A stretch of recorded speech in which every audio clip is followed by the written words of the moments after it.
to the first, and let me be perfectly clear, hopefully not the last Sporting Tribune today. For those of you unaware, I have been given the responsibility, the honor, and privilege to speak on behalf of the newest sports media company, the Sporting Tribune, focusing on the West Coast and giving fans the coverage they deserve. And again, hopefully what they deserve and want, specifically the regions of Las Vegas, Southern California, and Hawaii. Now, by my count, that is 17 professional teams across the NFL, WNBA, NBA, MLB, MLS, NHL, NWSL, and that 17 pro team count doesn't even include USC, UNLV, Hawaii, San Diego State, UCLA, or boxing, or UFC, or golf, esports, auto racing, and all the major events that take place in these regions. You know, things you might have heard of before, like the Super Bowl, or WrestleMania, or the F1 Formula Racing Grand Prix on the Las Vegas Strip. So needless to say, it is a lot, and speaking for the team that I cannot wait to talk with, covering things with, and for me, you, and everyone listening to have them on the show, it's my responsibility to go through the week of sports in Southern California, Las Vegas, and Hawaii, and bring you the inside coverage on the biggest stories of the week.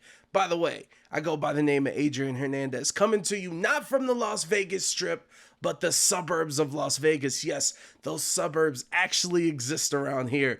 I'm currently a radio host here in Las Vegas, a digital content creator, and a Las Vegas Aces reporter for Odyssey. And as we introduce ourselves and you get familiar with us and we become familiar with you, because you guys are just as important to everything we're trying to do around here at the Sporting Tribune, be sure to engage with us, whether it's on Twitter at the Sporting Trib, that is Sporting Trib, TRIB, or you can hit me up personally on Twitter at Adrian Radio 93, on Instagram, same thing, at the Sporting Trib and at Heavyweight Radio, and be sure to subscribe to us on YouTube as well at the Sporting Tribune, and of course, wherever you get your podcasts, Spotify, Apple, it doesn't matter, wherever podcasts can be uploaded to, we're gonna be there giving you the coverage that you guys deserve. So, you know, a little long-winded as we kick off the show. I'm very excited, a lot of emotions and excitement, and I had to sit here before I cracked open this mic, and I had to decide what to do, because sports are ongoing. I understand that we're starting here and this is the first episode, but there's a lot to go with. So I figured that to start off and for you to get to know us, there's no better people to talk to than the two co-founders. So in a matter of seconds, we're going to check in with one of the co-founders. And before I introduce that interview, I also want to say one thing. You know, the Sporting Tribune has been going on for a couple of months. Of course, this is the first episode of the Sporting Tribune, but we're ever evolving. We are going to provide you the coverage that you guys want, and wherever that needs to be, whether it's here on the podcast, TikTok, whatever the case, this is ever changing. Connect with us and let us know, because I'm going to say it again, like I said at the top, and I'm sure our co-founders are going to say the same thing. With all the changes in the world and wherever you're going to be, let us know what you want and what you're looking for. All right? So with that being said, welcome to the first ever episode of the Sporting Tribune today. We kick it off with the first ever interview on the show with one of the co-founders of the Sporting Tribune. It's Arash Markazi here on the Sporting Tribune today. Well, here we are, a new era. It is the first episode of the Sporting Tribune today, and our first guest, we got to go to the co-founders. We got to let you know about us before we get into all these sports. So joining us is co-founder and CEO of the Sporting Tribune, Arash Markazi. First off, Arash, congratulations on the venture. Like I'm going to tell Chris as well, the other co-founder, I know this is your baby. Thank you for bringing me in to put a spotlight on all the teams and all the content here. And before we get into all that that we have to get into, I'd like to get to know more a little bit about you and your career leading up to this venture. So really, where does it start for you? You know, for me, it just really starts growing up in Southern California, being a fan of all the sports teams, being a fan of, the Showtime Lakers, growing up with the Dodgers, and really having a passion for these sports teams here. And I was so fortunate that when I was growing up, our teams won. We had the Los Angeles Raiders back then. They won these cities' first Super Bowl. We had the Lakers winning 5 championships. We had the Dodgers winning some championships. And so, growing up, I mean, like I just thought that's the way things were, that the teams in Los Angeles won. And really, I was really fortunate during my childhood, really, to get to travel as well. And a lot of our travels were to Las Vegas and Hawaii, and I really got to realize that there was a connection in those 3 markets with those teams. And that's really continued to this day. When you look at the sports network, Spectrum Sportsnet, Bally Sports West, Bally Sports SoCal. Again, like no matter where you are, you can watch the Lakers, you can watch the Raiders, you can watch the Dodgers, you can watch all your teams. So, I when I was kind of looking for ways to cover teams, like how cool would it be if you kind of covered it with the perspective of someone who's like as passionate about these teams as the fan base. So that was the idea for the company, but for me, again, like everything starts home, and that is Southern California. And when you pulled the trigger, I guess I want to know, how long did it take for it being an idea in your head to where we are now, where this is an actual thing, the thing's already set up? I know this is the first episode, but it's been a couple months already, and we're full, we're all ready, everything's going.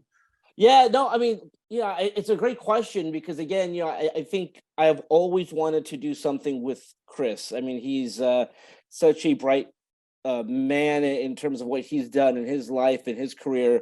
So we've always talked about doing something together, and it was kind of interestingly enough, we were on vacation together in Hawaii, where we had thought about the idea, we had talked about the idea, but really kind of things came to a head in terms of like let's do this.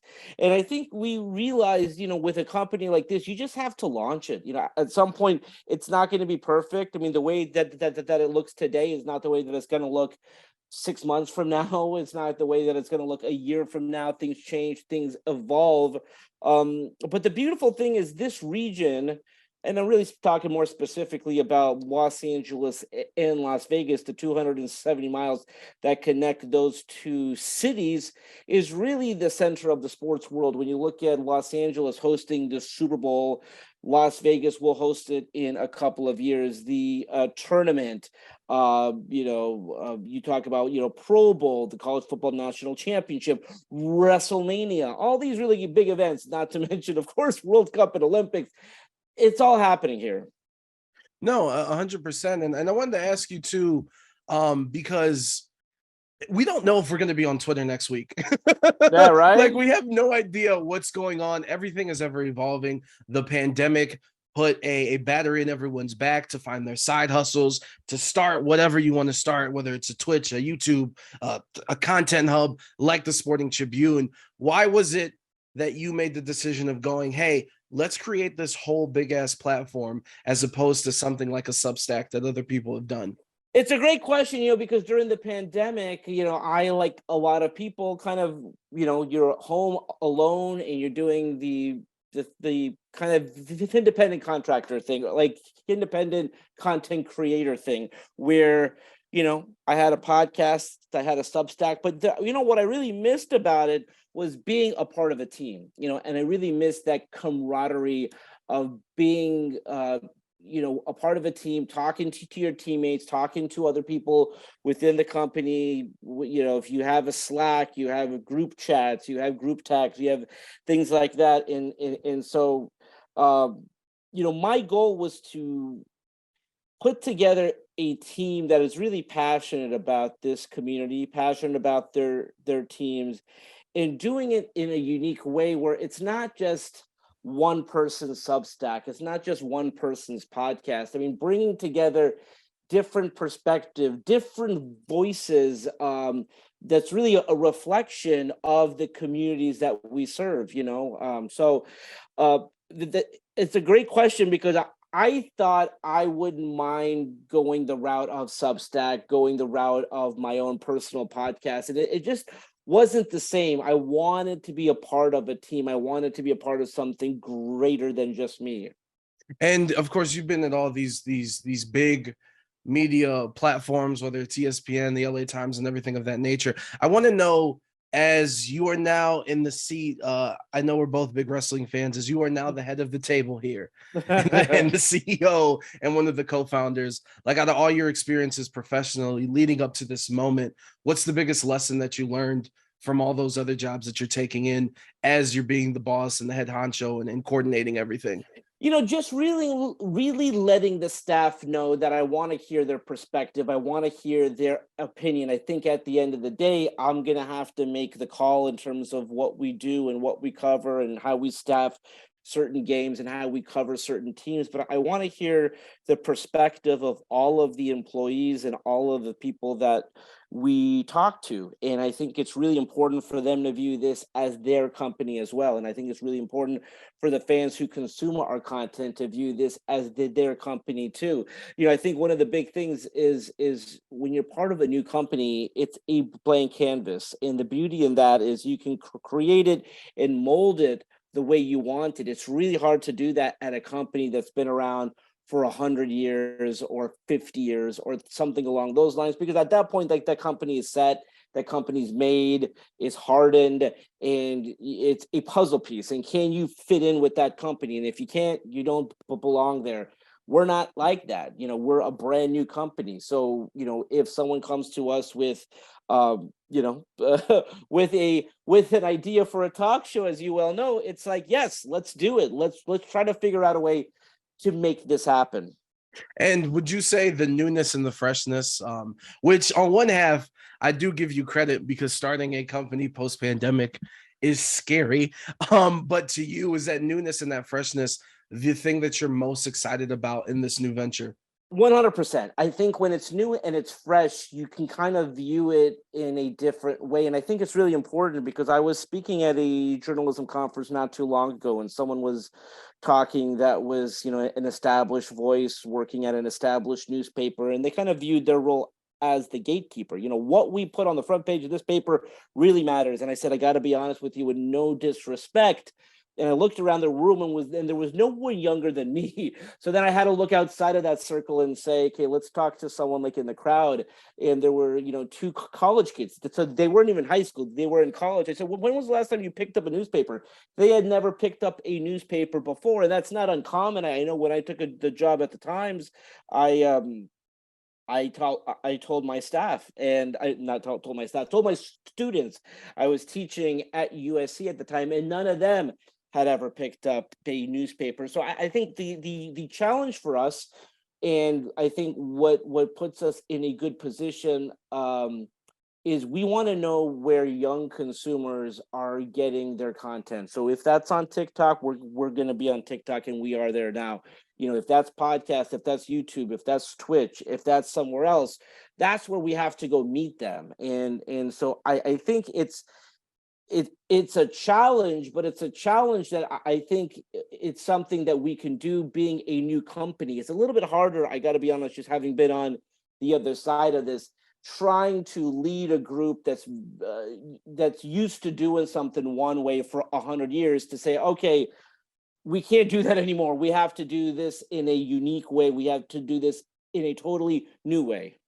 No, 100%. And I'm happy. This is the first time I get to say this. You're tuned inside the Sporting Tribune today. Our first guest ever, Arash Markazi, of course, the co-founder, CEO of the company, joining us. Before we get you out of here, let's talk a little bit of sports. You just came out with an article. What's going on with Ron Artest and the Vegas NBA team that we hope is here before 2024? I know, yeah. So I had a chance to catch up with him, and listen, he's still extremely tight with the Maloof family, and Ron wants to bring a basketball team back to Vegas. By the way, as you know, I mean, he has to kind of join the line. I mean, LeBron James was the first one to say, "I want the team in Las Vegas." By the way, when the league expands, they will be expanding into 2 markets. No one seems to care about that southern market, which will perhaps be Seattle. It's all about Las Vegas. LeBron wants a team in Vegas. Ron Artest wants a team in Vegas. But Ron's situation is unique in terms of that he's very close with the Maloof family. He played with the Maloofs when they owned the Sacramento Kings. And for those that don't know, the Maloofs are still very important in terms of, sports in Las Vegas. They were integral in the Las Vegas Golden Knights becoming a franchise. They led the season ticket drive. They got the community behind this team back in 2015 when it was just a thought. And then the league finally does, grant the team. So, listen, regardless of how successful that bid is, I do think it would be smart for whatever group comes to Vegas to partner with the Maloofs or get some guidance from the Maloofs. Because, by the way, you can say what you want. Like, anyone who's a Sacramento Kings fans know what the Maloofs were like. That team was in the contention every year. They were in the playoffs. They were in the conference finals. That has been one of the worst franchises in professional sports since they've been sold. So we'll see what happens there. But listen, I mean, I think to what we've been talking about, it's an exciting time for sports in Las Vegas. No, 100%. I mean, and obviously the champions in the WNBA world are here with the Las Vegas Aces, which I look forward to covering and get to talk about. And then I want to know, so I believe we cover 14 or 16 different teams throughout Las Vegas, Southern California, and Hawaii. Here in Las Vegas, there's a team here that's quite disappointing. In LA, there's a basketball team that's quite disappointing. So I'm going to throw it to you like this. Out of all the teams that we cover, which one has been the most disappointing for you? And on the flip side, which one has the most potential for greatness? Okay, so the Lakers have been the most disappointing for me only because I really did believe that they would figure out a way, to make a trade for Westbrook. And if not, maybe he would buy in to this six-man role. And if you would have told me that he would have done that, he would have been this great six-man, they would have played some defense at the beginning of the season, I would have said, oh, fantastic. Well, that's kind of slipped up. They're a terrible defensive team. They just haven't been able to put it together. And I don't see how they can. With the Raiders, I'm not a big fan of Josh McDaniels as the head coach. I know he's in his first year. I know he will probably be given a second year, but you look at his track record, I just don't see how he can succeed. Maybe the rumors are true and there's a reunion next year between Tom Brady and Josh McDaniels in Las Vegas, but like even Brady looks like he's hit the wall. So listen, they're both disappointing. I'm gonna give the slight nod to the Lakers because listen, at the end of the day, they still have, in my view, if they're healthy, two of the top 10 players in the league. And you got LeBron James, you got Anthony Davis. It is crazy to me that this is one of the worst teams in the league right now. No, 100%. And then our final question before we get out of here. It's not even a question. I'm going to give you the floor right now. You're getting an ISO play to close out the first ever interview on the first episode of the Sporting Tribune today. If there's one big picture message that you want to just let the fans know about what to expect, not only from this show, but from all the content and all the different platforms that's going to come out of the Sporting Tribune. Well, you know what? Again, I touched on it before, but this is your company as well. This is your show. This is your platform. I want to hear from you guys. I mean, I've really had the pleasure since we launched to have talked to 150 people, and they're all amazed that I'm on the phone with them, that I'm on a Zoom with them. But I really, truly, whether we get to work together or I just want to hear your thoughts. You know, what do you want to see? What do you want to read, hear? Again, we want to have a platform that is reflective of the community that we serve. So if that's not something that you're seeing right now, we want to be there for you. So whether it's on social, whether it's, again, hit me up on social. My DMs are wide open. Would love to hear from you guys, but excited for this show because I'm excited for you guys to meet all of our amazing journalists that are doing great work out there. So thank you so much.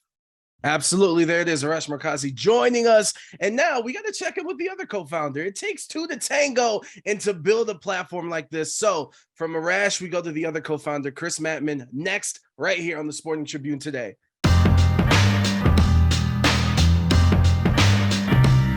Hey, welcome back to the Sporting Tribune today, episode numero uno. And we just got finished talking to Arash Markazi, one of the co-founders of the Sporting Tribune, because if we're going to introduce ourselves, we got to start with the head honcho. So we talked to one half of the creator of this property, and now we need to talk to the other. And quite frankly, in my 8-year radio career, this might be the smartest person I've talked to. Number one, he works for NASA. Number two, he won a Pulitzer Prize. And number three, thankfully for all of us, he'll be working behind the scenes because he has a passion for sports. So without further ado, let's introduce you to Chris Mattmann.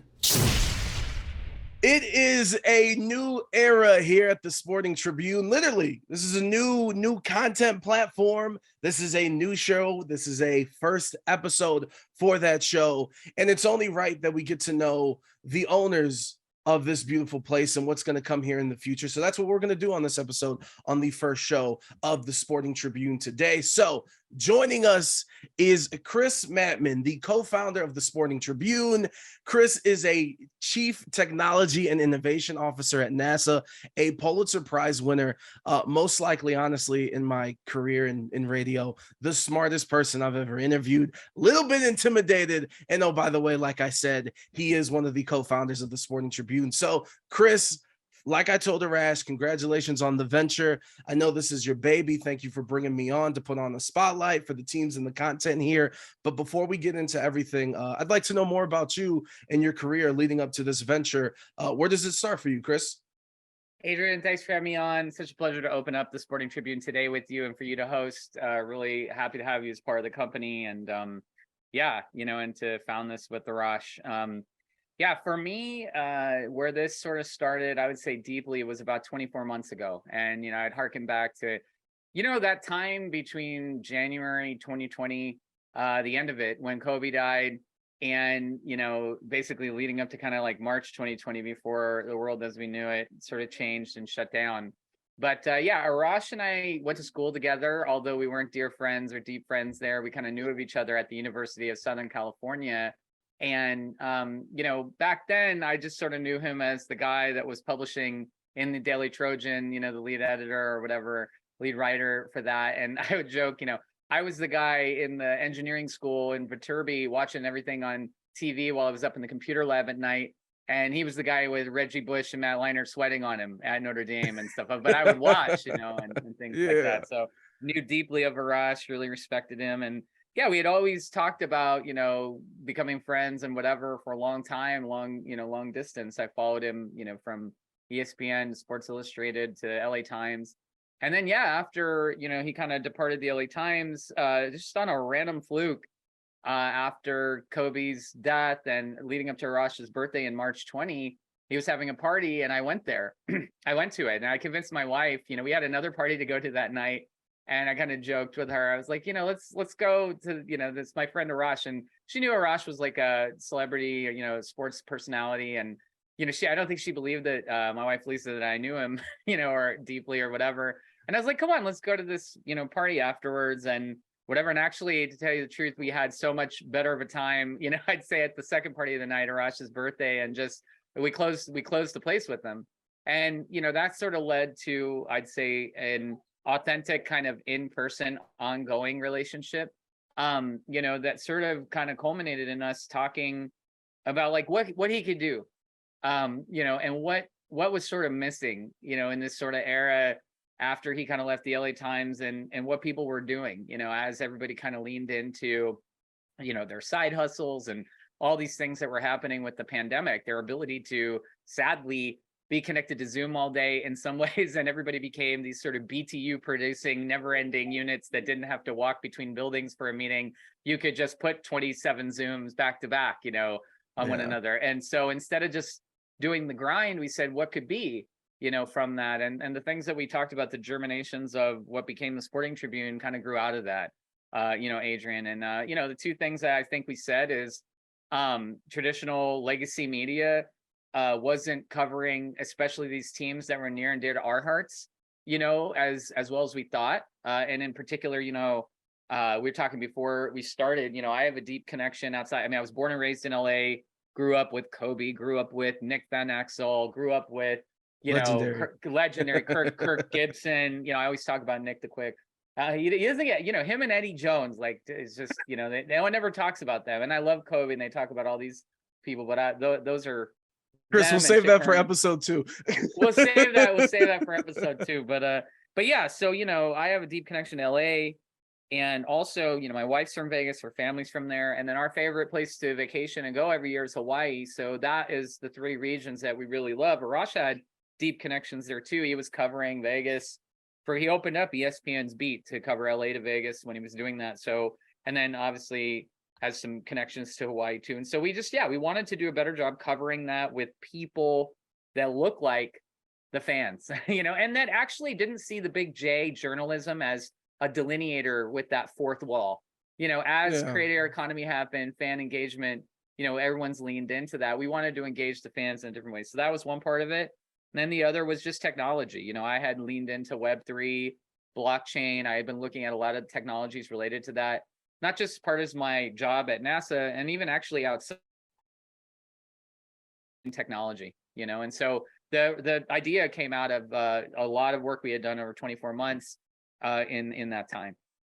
And I'm very excited because, number one, like, I love that your guys' connection, because full transparency for everyone listening or watching this right now, this is our first time having a conversation. Like, everything in this is all brand new, and there's excitement, but I like that the foundation of the base between you two as co-founders is a friendship that started out, just acquaintances, I guess, and then is molded into something, and then that led with your guys' passions have culminated into this. And also you talk about some of these teams are not getting covered right. Another thing I didn't tell you is I've been fortunate enough. This was my first year covering the Las Vegas Aces, who obviously won the WNBA championship. A kid from Cleveland who didn't see any championship until I was a full grown ass adult. First year gets to cover a championship team, but I'm so happy that I get to use this platform and be a part of it and get to talk about and give it the coverage. But one thing that I am interested in, because like you said, everything is always evolving, including media. And to be honest, we don't know if we're going to be on Twitter next week. Like, we have no idea if that's going to be a thing. And I guess my question is to you, to create an entire content hub in the Sporting Tribune, as opposed to, I'll just help Arash out with a Substack or something of that nature. Like, what was the decision to be like, no, let's go all in on creating this and covering all these 3 different regions? Well, I'm a principal data scientist. I helped write the book on data science and kind of a seminal paper in Nature magazine in 2013. And I'll tell you, Adrian, and no offense, to whoever I offend, but I looked and tried to measure what matters out of some of the existing platforms and get the kind of KPIs, we call them key performance indicators, to look at audience and other things. And the tools and other support that was available just weren't there, number one, for me to be able to kind of, with any definitive nature, say, like, I understand our audience. I understand, we have the ability to deliver verticals or to deliver a message, or to kind of bring this community together. I couldn't do it using those available platforms, so it kind of necessitated the need to have our own. The other thing I would say, honestly, is it's the same reason that everybody is sort of inverting the content problem now and becoming content creators. It's like, we could have a small amount of companies that all, have our data and use them in various ways, or we could, and by the way, when you do that, you're the product. So if anything's ever free, if anything's ever low cost, if anything's ever, and you run into things like that, the thing to kind of suggest to people is you're the product. And, the thing I would say kind of just related to that is that we thought that in creating the data, platform for actually doing this, we could, kind of be authentic to our audience.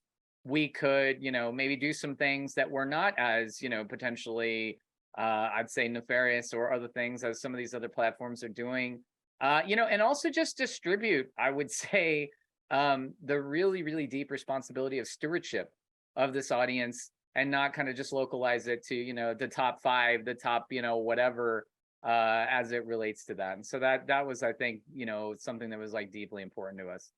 Going into your background outside of the Sporting Tribune, and I said that at the beginning of the interview, you won a Pulitzer Prize. For what? How? Tell me the story. I'm super intrigued. Yeah, well, okay. And it's kind of a roundabout story. Let's see, probably the best way to kind of summarize it. So the first 10 years I worked at NASA, um, basically what happened all around us was that the iPhone came out. And everyone became a sensor. That's the way we kind of liken it, to everybody is, we say, well, you have suddenly this amazing, camera, this amazing, capability and sensor, that just lives on your phone. And then everyone started producing data, sharing it, putting it, on the internet. Well, the same thing happened in science.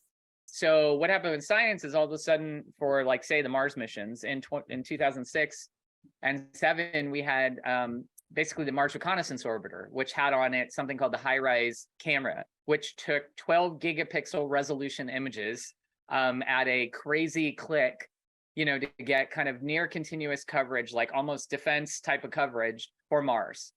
And that type of data, basically, the entire size of the planetary data archive that had been 40 years in the making up to that at NASA, was about the size of a single DVD. It was 4 terabytes. Not a Blu-ray, a single DVD. So from that single mission, Mars Reconnaissance Orbiter, and from that single instrument, we projected from like 2006 to 2008 that the planetary archive would grow to approximately 300 terabytes, or give or take 80 times, 70 to 80 times the size of the entire archive as collected after 40 years. So that was my first 10 years, is like working in that space, building technology where everyone was a sensor, big data, big velocity, high volume. And, obviously media saw this, science saw this, everyone saw this, the world saw it. The second 10 years of my life were, okay, we managed all the data, we figured out how to do it. I helped to build, I got on the board of the Apache Foundation, which is where all the, I tell people the Web 1, Web 2 software was made, Hadoop, Spark, if these are meaningful to you, Elasticsearch, Nutch, Solar, if these capabilities are meaningful, basically, or if they aren't, maybe an easy way to say it is, if you've ever transacted on the web, done a business transaction, if you've ever clicked, if you've ever searched for anything, if you've ever read anything on the web, my name's in the change log for all of the technologies to power that at any company. And so the next 10 years of my life, we have all this data. How do we organize it? How do we find things in it? And I spent a lot of time with that. And at the time, this was the Obama administration's second term, I'd say 2012 to 2017, there was a big interest in basically analyzing the data that exists. And you hear a lot of the politicians now, like Andrew Yang, they say data is the new oil. There's an infinite supply of data out there, but it needs to be refined. Similarly to crude oil, you refine it, that's how you get gas.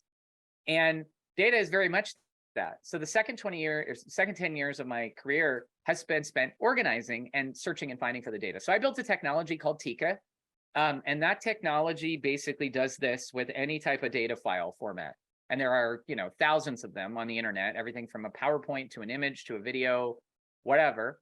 What Tika does is it automatically identifies the file type, like what type of file it is. And you might say, oh, that's easy, I can look at the extension or, whatever. Yeah. Well, not automatically and not in a streaming fashion. That's why you need software to do it. Tika does that. And then once it identifies the file type, it'll extract out the text. The text is like, okay, what type of text is in there? And if it's a street sign and an image, it could extract the text. If it's a document, obviously, if it's a PowerPoint. But then the powerful thing that we added to that later on with investment from the Defense Department, NASA, other places, commercial industry, was taking that text and then identifying the people, the places, the things, and the locations in that information. And you say, well, why is that useful? Well, if you've ever seen the movie Zero Dark 30, take a use case like where they raid Osama bin Laden and they get a bunch of hard drives and they get a bunch of computers, but they've only got 72 hours to analyze it before all of the intel in there, all of the people, all of the sources change their names, go somewhere else. Tika is a critical technology that's used to rapidly analyze terabytes of data and identify the people, places, things, and locations in it. Okay, so now how did the Pulitzer come? Well, there was a leak of data in 2015 from this big offshore shell corporation holding company. Offshore shell corporation is basically when people want to hide their money and taxes, they create these shell corporations in like the Cayman Islands and the Maldives. Yeah. And basically that's illegal in a lot of countries. That's like, hiding your money, avoiding taxes, that's illegal. And so there was a big leak of like 11 terabytes of data, which just to kind of, couch that would be something, on the order of thousands of DVDs, data. Basically, all of that information, what was inside of it was like the fact that the Prime Minister of Iceland was hiding his money in, those shell accounts, or like your favorite character from Harry Potter, Hermione Granger, Emma Watson did the same thing. And there was a lot of embarrassing, but also very journalistically important connections for how people hid their money, how the world's elite hid their money. And then the study of which was published by the International Consortium of Journalists and the Center for Public Integrity, which was called the Panama Papers. And that is what led to and won the Pulitzer Prize in 2017. Well, the key technology that they used to analyze that data leak and all that to make it so that it didn't take the age of the universe to do that study, and it instead took about 6 months, was Tika. And it's right there in the Wikipedia article. It's right there. Like the key thing they used was the technology I invented. So that's how the 2017 Pulitzer came about. I wish we had more and more time to there's a lot to get into, not only with that, the internet just in general and security on the internet. Just real quick, have you met and spoken to Bill Nye the Science Guy? I have, and I did a panel with him at the end of a conference in 2021, Data Robot Conference. So I have met Bill Nye the Science Guy, yes. This is my boss. I love this. This is amazing. Before we get out of here, final question. What's your involvement going to look like, and what are you most excited about with the Sporting Tribune? So there are two parts of the business, Adrian. The left-hand side of the business we call basically the dedicated, important, critical coverage and audience building for 16 teams, in the Vegas, LA, and Hawaii regions. Everyone from the marquee teams, the Lakers and the Clippers, to the, lesser known but equally needing coverage teams like the Aces, like the Sparks, like heck, the Kings. We don't even have a dedicated reporter from the mainstream media. So we will fix that. That's the left-hand side of the business. My responsibility is the right-hand side of the business, which is the technology platform, the audience engagement, measuring what matters, creating basically Web3 capabilities around doing unlocks and activations with sponsors, teams, and partners so that we can actually do a interview with public figures after an Aces game at a bar or at a place, that we can do it with our reporters and fans together, blurring the boundaries between capital Big J journalism and, the fans who want to deeply engage with those public figures, and also the people, the writers like you and others, and Arash and other members of the content team. So it's my job to build the technology that unlocks that. It's my job to create the digital passes, collectibles, the art, the access, all of those things and the systems that do it. And then I'm really deeply looking at Web3, NFTs, digital collectibles and those types of platforms to, leveraging the same way off of like what Time Magazine and the other big digital magazines are doing for that. Our journalism is free, but we look to kind of deliver added value through these sort of additional unlocks on top of that audience that we think will be interested in it. I cannot wait to pick your brain and be a sponge with all your knowledge. Thank you so much for joining us on the first episode of the Sporting Tribune today. That is Chris Mattmann, co-founder of the Sporting Tribune. Be sure to follow him at Chris Mattmann, Mattman. I almost did the unfreaking possible. I almost went an entire episode without making a mistake really quick, and we're thankful for Chris for joining us and kind of giving us a behind-the-scenes look at what he's going to be doing, helping us out and maximizing all of our content. Is his social media handle. I misspelled it. It's Chris Mattmann, but it's Mattmann, double N, all right? Do not forget the second N. And honestly, my man's worked at NASA, or works at NASA, excuse me, Pulitzer Prize winner, not just that he's seen Bill Nye or that he's talked to Bill Nye. No, this man was on a panel alongside Bill Nye the Science Guy. I'm kind of jealous because if that happened to me, Be honest with you, on my Hinge, on my Bumble account, I would most certainly put that in there. That is a resume builder. Regardless, we are so thankful that you guys chose to listen to us, the first episode of the Sporting Tribune today. We had to kick it off with our introduction, getting to meet our co-founders and getting their passion and why they're doing this and creating this platform for people like me, for people covering all these different teams throughout all these different sports, professionally, collegiately, in the entertainment landscape. We're here for y'all, and we can't do this without you guys. So one more time before we get out of here on the first episode of the Sporting Tribune today, be sure to follow us, Instagram, Twitter, at the Sporting Trib, TRIB. On YouTube, just search the Sporting Tribune, subscribe to us. Of course, in the future, coming up next week, we kind of skated with some of these teams because we are covering the West Coast and Southern California and Las Vegas, and I don't know what the hell's going on in Henderson, Nevada, the headquarters for the Raiders, with everything going on with them, and I don't know what the hell's going on at the Crypto.com arena with the Los Angeles Lakers, but we'll get to them next week because the dysfunction will continue with those two franchises, plus all the other teams across the landscape of sports here, man. It has been an honor. It has been a pleasure. My name, Adrian Hernandez. Be sure to follow me at Adrian Radio 93. Let's put a bow on the first ever episode of the Sporting Tribune today. Have a wonderful week, and we'll talk to y'all next week. Peace.